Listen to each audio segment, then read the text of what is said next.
స్థానిక సంస్థల్లో బీసీలకు 42% రిజర్వేషన్లు కల్పిస్తూ సీఎం రేవంత్ రెడ్డి సర్కార్ జారీ చేయనున్న ఆర్డినెన్స్ చరిత్రలో నిలిచిపోతుందని సిరిసిల్ల జిల్లా కాంగ్రెస్ నేత నేవూరి వెంకటరెడ్డి అన్నారు. ప్రతిపక్ష పార్టీల నేతలు ధర్నాలు నిరసనల పేరుతో చేస్తున్న డ్రామాలు ఇకనైనా ఆపాలని హితవు పలికారు.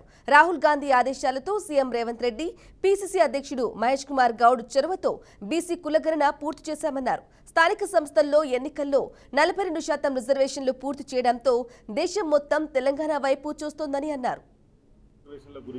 రిజర్వేషన్ల గురించి అంటే రాష్ట్ర ప్రభుత్వం గౌరవనీయులు మన యనమల రేవంత్ రెడ్డి గారు, మన ప్రియతమ ముఖ్యమంత్రి వర్యులు, అట్లాగే పీసీసీ చీఫ్ మహేష్ కుమార్ గౌడ్ గారు వారు తీసుకున్న నిర్ణయం అనేది నిజానికి కూడా రాష్ట్ర చరిత్రలోనే ఇది లిఖించదగ్గ విషయం. ఎందుకంటే మా ప్రియతమ నాయకుడు రాహుల్ గాంధీ గారు ఈ బీసీల రిజర్వేషన్ ప్రక్రియ తీసుకురావడం అనేది నిజానికి తెలంగాణ రాష్ట్రంలోనే బీసీలకు 42% అనేది ఇవ్వడం అనేది నిజానికి గర్వించదగ్గ విషయం. ఇక్కడ మాత్రం మన తెలంగాణలో మాత్రం ముఖ్యమంత్రి వర్యులు బీసీల పట్ల 42% రిజర్వేషన్ అనేది హర్షణీయం.